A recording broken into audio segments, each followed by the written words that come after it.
Listen to the 48 Hours podcast for shocking murder cases and compelling real-life dramas from one of television's most watched true crime shows.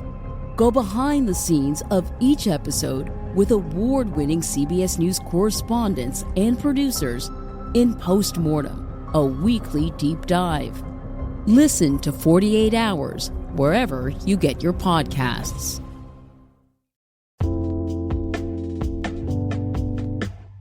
All right, what's up, guys? Welcome to the TMossBoss show. And in today's episode, I'm going to be... Well, hold on. Wait a second. I didn't do that right. Welcome to another episode of the TMossBoss show. And in today's episode... Okay, there we go. I like that because, I was like, welcome to the TMossBoss show. It didn't sound real. It didn't sound real at all. It felt like I was, it felt like a fake pair of sneakers. That's what it felt like, that first intro I did. No, that wasn't it. I'm like, I don't like it. But anyways, welcome to another episode of the TMossBoss show. And in today's episode, two intros. Technically three, but one was fake, but I don't even know what's going on anymore. Anyways, let's go ahead and get into today's episode talking about my experience going to a Seahawks game in 2022. Now, I don't know, maybe by the time when this, it ain't like, I maybe got like a few more episodes, so it's not like this episode is going to come out in 2023 or anything, but I guess maybe I should title it like, recently going to a Seahawks game for the first time in years. I'll think of a title when I post this episode, but anyways. Nah, man, it was dope. It was really dope going to a Seahawks game. Last time I went to a Seahawks game, it was almost 10 years ago. That's the crazy thing about it. Like, next year would have been 10 years of since I would have went to a Seahawks game. So, yeah, it was, wow. Like, I didn't even think about that. It doesn't even feel like it's been 10 years, though. That's the crazy thing about it. Like, so I had went to, it was right before we had won the Super Bowl, and I had went to where it was when it was the St. Louis Rams. So that's how long ago it was. But anyways, it was 2013. Go there. Freaking dope. Loved every moment of it. Became friends with a drunk lady. And it was like, even then, it was all like, like that's the one thing that you like that you can't take away from a Seahawks game is that when you go there, you're friends with everybody. You don't even know those people. That would be like probably the last time you will ever see anybody in that stadium, like, face to face or whatever. But you're being friends with all of those people. Never met them. Both times, okay? And it seemed like this time around, I don't know why it was like this time around it felt more genuine than like the this last time I had went back in 2013. This time though, like, no, it was like I turned around and I'm looking at the guy. I'm like, he looked like, let me put my hand, and we like shook each other's hand, and I was like, then I turned around, looked at them again when the Seahawks had scored, and then shook their hands again. I was all like, man, this is crazy. I'm like, I don't even know you people, but it's like we're here as if we're like a group of friends just hanging out and stuff. And I can only imagine, because so both times I was there, I was there with my dad, and it's like me and him when we're sitting down watching stuff. Me and if we probably would have been in our own little area and stuff, we would have just been sitting there just chilling. Like that's one thing about like us is when we see other people interacting in a certain way, we gonna interact with them and stuff. So we see people high five. There was even at one point when me and my dad, we looked each other in the eye and we dabbed each other up because of how the Seahawks scored. And I'm like, wait a minute, we don't even do this at home. Like, what's going on right now? Like, what is happening? And oh my god, like, so no, anyway, so I guess like overall comparison, like I think that's more so what this podcast episode is going to be about, is comparing both times I went. So yeah, back in 2013, it honestly seemed like a breeze. That's one thing that I can tell you guys.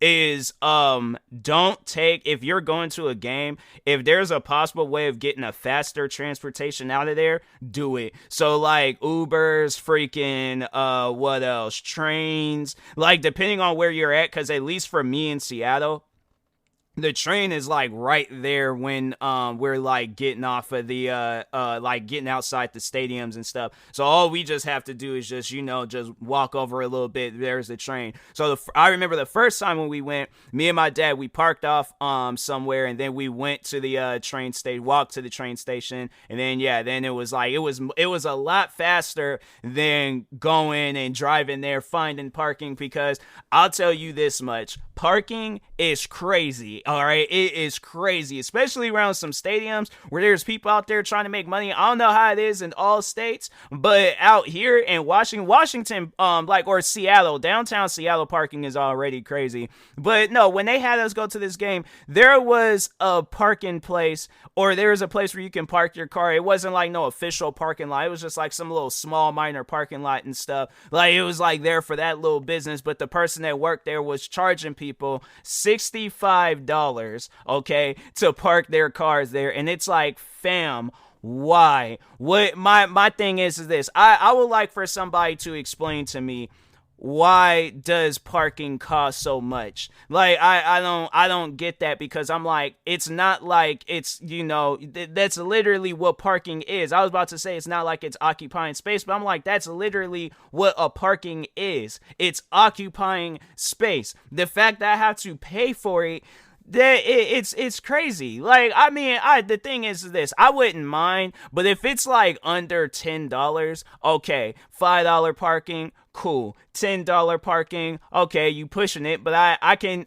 manage $10. $20, fam, you ain't filling up my gas tank, you ain't cleaning my car, you ain't cleaning the interior of the car, you ain't cleaning the rims, the wheels, you ain't changing the oil, you ain't putting, did I say gas? If I did, I did, but if I didn't, you ain't putting gas in the, I did say it, but anyways, what other things? You ain't fixing the windshield wipers in case they're broken, you ain't putting windshield wiping fluid inside the car, you ain't putting freaking coolant fluid, you ain't changed nothing, you ain't replaced no parts, none of that stuff, and you're expecting me to pay $20 and over. I'm even tripping about $19. Bro, like, if my thing is this, if it's like on a weekday where I got paid, then okay, maybe I will put out $15. But the thing is this, I am parking, bro. It's not like I am ruining your business or anything by parking there. It's literally in the during a Seahawks game. Who's gonna be in downtown Seattle during a Seahawks game? People are leaving downtown Seattle. Your business is not. You're some small weird business out in the middle of Seattle where ain't nobody parking there in the first place, and you charging $65 for people to park there. You're insane, bro. Like, no, if I can sit down and talk about that, even though I wasn't even the driver. I know people are like, wait a minute, you wasn't even driving? No, I wasn't even driving, but the fact that people have to pay that much, okay, to even park there, it's like, fam, that's why I know, because that is the main reason why I know people always be trying to push you to, to go out, get a car, get a license and all that. And I'm all like, look at what comes with getting a license versus just having a bus card. Fam, I can have a bus card and use that same bus card to go catch a train, catch a bus, catch another bus, catch probably one more bus, depending on where I'm going, and I'm heading home, all right? It trips me out, bro. The consequences that comes with paying or with having a car and things. It's insane. But anyways, so yeah, that was the first. So the first time, yeah, we caught a train. Second time around, we drove. So now that we're in the stadium. So first time, it felt like the first time I had went inside the stadium. Like, we already knew where we were going. All we just had to do was just like walk straight to our seats. We were there. The second time around, fam, I don't think I've ever done so much walking in that stadium before. It was insane. We walked to an area. We thought we were already where we needed to be at. No, we was like 2-3 levels below. It was like 2 levels below. So anyways, we're having to walk up these ramps because they got like these ramps on the side that's literally built for a car. The funny thing is like the ramp, you can tell video that it was supposed to be like for some cars, but they were like, okay, you know what, like there's not enough space, so what we're gonna do, we're just gonna have it where people can just use these ramps to walk up there and stuff. So, and then maybe all stadiums are like that, and that's the design where it's like ramps, because you know that there's gonna be a lot of people trying to leave and stuff. So anyways, we're walking up these ramps, and it was like, it was just walking upon walking. The shoes that I wore, I will never wear those shoes again. I know now that if I am going to wear any shoes, it's going to be like some running shoes or some cushioning shoes. I wore those. So if you go to my YouTube channel, there's these shoes that I just reviewed not too long ago called the Jordan 2 Trays. I wore those shoes to the game. Bruh, never again. I felt my feet being strained. So I'm actually going to do a video. In fact, where's my journal at? I'm all like shoes, because no, it's not a shoe that you wear to a game. Okay, hold on. Don't wear Jordan 2 trays to a game. Okay, there we go. I've been writing down ideas in my journal left and right. So yeah, I was all like, nah, I gotta write that down and warn people. I'm all like, don't wear those shoes to a game, because oh my God, it was like uncomfortable to where I'm like, okay, I gotta be off my feet. But I felt like if I would have did any more extensive walking or standing, because there was like a lot of times where I was sitting during the game and stuff. So anyways, it wasn't like it was too straining on my feet. But I'm trying to think, what did I wear the last time when I went to the game? I'm trying to think, because I don't think I was really, no, especially when I was in high school, I don't think I was really I wasn't in the sneakers. So I might have just worn some casual regular shoes and stuff and just called it a day and things. But yeah, man, I was like, with them Jordan 2 trays, I was like, I felt my foot being strained a little bit by wearing them and stuff. So I'm like, yeah, can't do that. I'm gonna definitely have to wear some shoes that got more of a middle, foot support and things. So, but anyways, yeah, so we're walking up these ramps, freaking trying to find our section. I think we were sitting in we were sitting in the 300 section and stuff. So yeah, we had to go up to more flights or whatever and things, levels and stuff in the stadium. And then we're having to walk through all these crowds of people. I felt like the other time when the first time when I went, it was just a straight walkthrough, straight to the seats. We were good. This time around, fam, you're literally going back. I felt like I was playing football and stuff. I'm going back and forth, trying to shake up and juke people and things. I'm like, bruh, there was a few times where I got scared because I was like, bruh, I'm gonna lose my dad. he's walking ahead of me, and I'm like, I'm gonna lose him. I'm like, do I grab his shoulder? Then he's gonna think there's some random person. He may turn around, swing on me, and I'm like, fam, I'm your son. What are you doing? Then somebody's gonna think that he's attacking me, and they're gonna be like, stop that man. Then he's getting tackled, and I'm like, hold on, wait a minute, that's my dad. Get off of him. Now I'm tackling them. We done got arrested. Now we done went to jail. Next thing you know, we got a court date, and I'm like, fam, the people had attacked us. I don't even know what had happened. I was like, bro, all I just wanted to do was just see a Seahawks game. Next thing you know, it's when in this court date, they're all like, you're gonna be doing some time in jail because you out here, you fought a lot of people, and at some point in time you punched a minor. And I'm like, fam, they look like that they were a lot older than being a minor. They look like they could have at least been in their 20s. They were like, no, they're 17. They turn 18 tomorrow. I'm like, well, fam, can we schedule this date until tomorrow so then the case can be there? Like, nah, bro, you're doing 2 days in the county jail. And I'm like, I can't do 2 days in the county jail because I'm gonna be streaming for 2 days. I got content to put out, got these things to do. Now I'm gonna be on court cam acting crazy, and then they're gonna be looking at me all like, fam, what you got going on? How come you can't? Now I got escape charges, and now they put me in a few months in the county jail, and I'm gonna be planning all these different escapes, and then people gonna look at me different, and then I ain't gonna be able to have that same respect I had with content creating. So I'm like, fam, what do I do? And then that's my life. All right, that's my life. So that's why That is why you gotta make sure you guys gotta have, like, if you go to a game, if you ever go to a football game, they're talking to anybody, jokes aside, like, hold on to your like friend, family, whoever, hold on to their shoulder, or have them hold on to your shoulder, or hold like a rope, hold hands, link arms, whatever it is that you guys gotta do. It's all like, bruh, but it's a lot of people at these games. So anyways, we eventually do get to our seats. We did get us some food, though. I think the first time around, I don't think I got any food. I think I think I might have just brought a Red Bull, and I was chilling. I didn't even bring no Red Bull. No, I had a hot dog and some Sour Patch Kids, and so I had ate on that. So I ate the hot dog, started getting tired, and then ate the Sour Patch Kids, and then at that point, I was just freaking cracked, and I was all like, oh, bruh, like, nah, they gotta play again. I was like, no, because how that game ended, bruh, I was like, no, they got to play again. I'm all like, nah, this ain't even fair. So anyways, so now we're at our seats. And I felt like this time around, like where I was sitting, because this time around I was sitting like in the middle, like not in the middle of the field, but like in the middle of the state. Well, not in the middle of the stadium, but on the side of the stadium. Because the first time I remember we were sitting on the far end of the stadium. This time around it's sitting on the side. So I feel like you have a much more better view of sitting on the side. So if you can't get any side seats, sit on the side. But it's like if you are gonna get any like far out seats, make sure it's like,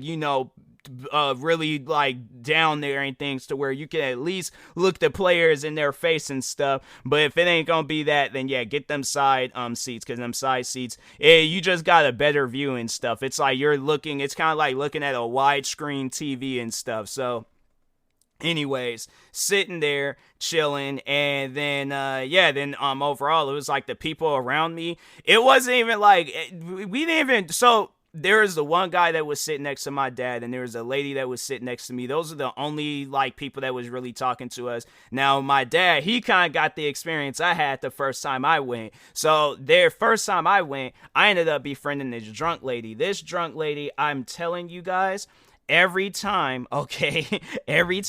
would look me in my face and talking about, you gotta cheer with the crowd, man. You gotta we gotta cheer. We gotta stand up and cheer. And it's like, fam, they're not even doing nothing. It's halftime right now. They out here handing out t-shirts. What are we cheering for? There's just all this noises that we're hearing. That's people just talking. They ain't cheering. They're talking to each other and things. Who's cheering right now?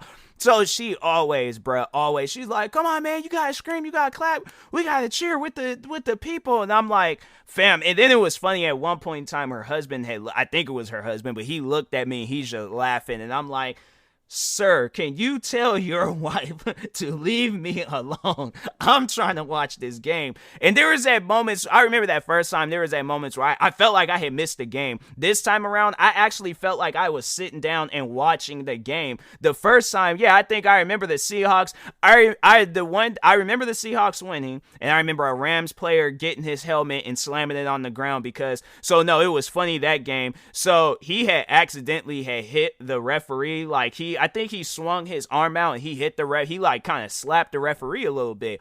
So yeah, he ended up getting a yellow flag. They disqualified him from the game. He took his helmet and slammed it down on the ground and stuff. It was funny. We were sitting there laughing at him.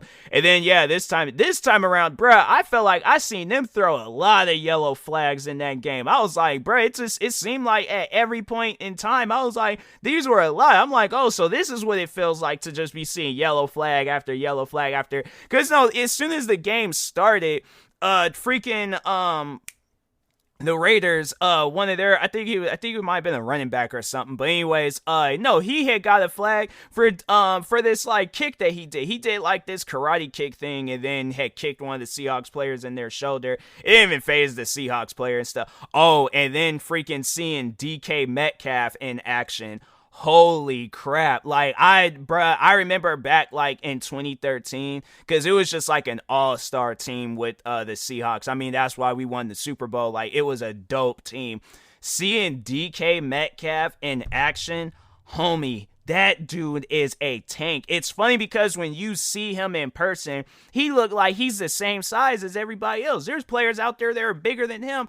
They show where a player had tried, like, you could probably find a highlight or the video somewhere on social media, preferably Twitter, but if not, fam, there's probably somewhere where it's like NFLcracks.com and they just show the player getting cracked of the week and stuff, but no, they showed where this dude was running at DK, and he just shoulder checked the guy and just took him off his feet. I seen that live, and I'm like, bro, DK Metcalf is not human. That man is a machine. He is a Terminator that they got like in the test demo, and they're all like, okay, let's see how he is in the NFL and stuff. Okay, so he can handle like, like hand-to-hand combat and things, or body combat and stuff, in case somebody tries to like run their body at him and things. That's the second time. I'm telling you, DK, if we know, the thing is this, all right, we got to ask this question about DK. Has he ever donated blood? I've never seen or even heard of DK Metcalf donating blood. So therefore, him being a robot, confirmed. Have we ever seen the man bleed? No. Confirmed. The man is a robot. Even in Terminator, they were bleeding and stuff, like Arnold Schwarzenegger, like when he that Terminator 2, and then the robot cop was shooting at him, and the boy like stuck his finger and was all like, oh, you can bleed and stuff. I don't see that from DK. And I'm all like, and the man don't look like I feel like that at one point, it was when he ran down that one player. This happened like a while back and things, but he ran down this one player. He's running faster than anybody, runs that player down before he can even the guy can even score a touchdown, because it was an interception, and DK the only one chasing that man down, running faster. It was like Dash and the Incredibles at the very end when he was at that track meet, and I'm like, bro, that he's not human. That he has like, this man either has like the cheat codes from Grand Theft Auto San Andreas, where it's like infinite health and infinite lung capacity, and he's just not able to be. I feel like DK Metcalf, he's gonna retire because he feels like retiring. He ain't gonna retire, and like, hopefully it ain't like no situation where he does get injured, but if so, just always know DK Metcalf was definitely one of the best Seahawks players of all times. All right, I hope that man stays with us until the end of his career. DK Metcalf is the freaking GOAT, okay? So anyways, getting to see him live, that was pretty dope. Nah, it was pretty dope seeing. It was dope though seeing the Seahawks live, and it was just seeing Geno Smith do his thing, and it was a good, like, it was a high scoring game. It came so close. And bruh, like, the funny thing is, even though we had lost, the first time I had went to a Seahawks game, we won. And then this time, it was an overtime game. I never had thought, like, to myself, I thought the game was it was just going to be like, okay, freaking somebody's gonna win, somebody's gonna lose. I did not think that the game was gonna get into overtime, and the fact it started getting intense, bro, like, it was so dope. I had to say, the second time around, even though we lost, first time around it was dope because it was like, we won the game, but it was like, I feel like I didn't have so much of a good experience because I was sitting there talking to a drunk lady the whole time and stuff. Yeah, I was hanging out with family, and that's always dope, but I'm like, fam, if I'm gonna be talking to anybody, I want to talk to my family. This drunk lady, I was like, she seems like she's a cool person, but I'm like, homie, that's just way too much talk. I feel like if she was at that game, she was probably giving somebody else the same business, talking to them the whole game, and they can't even enjoy themselves. And I'm like, man, that is messed up. But no, with this second time around, even though we lost, it was a good game. Like, I can't even like lie. Like, nah, Raiders did their thing, Seahawks, we did our thing. But man, that was a good game. It's definitely somewhere I'm all like, nah, I want to see more games like that in the future. All right, so, but man, it was dope. It was dope. And then heading home, oh my god, traffic, man, like trying to get up. So because me and my dad, we ended up parking in this parking garage, and oh my god, bruh, there was a truck. The dude was just sitting there, causing all of us to be all bagged up and things, and I'm like, this is crazy. I was like, nah, bruh, definitely see if you could get some other form of transportation, like if you ever do go to a Seahawks game. But or any football game. But yeah, if you live in the Seattle area, yeah, definitely catch a train. Or if you live in Seattle, take the bus, walk, whatever. But yeah, it's like driving your own car and you live outside of Seattle. Nah, don't do that to yourself. I'm like, please listen to me. Do not do that to yourself. All right. So anyways, and that being said, I will talk to y'all later. Thank you guys for watching and or listening. If you're viewing this on YouTube, make sure you like and subscribe. And if you're viewing this on podcast streaming service, make sure you follow or subscribe, however it's set up. Make sure you subscribe to one of my 46 YouTube channels. I need to start saying 46. I need to like write it down because I know I said in previous episodes 43. But make sure you go subscribe to one of my 46 YouTube channels. Follow me on Twitter, TikTok, Twitch, and Instagram at TMossBoss. And make sure you follow my Facebook page at TMossBoss fan page. Also, if you are purchasing any tickets from SeatGeek, make sure you use my promo code TMossBoss. It will now $20 off of your first purchase. Thank you guys for watching and or listening, and peace.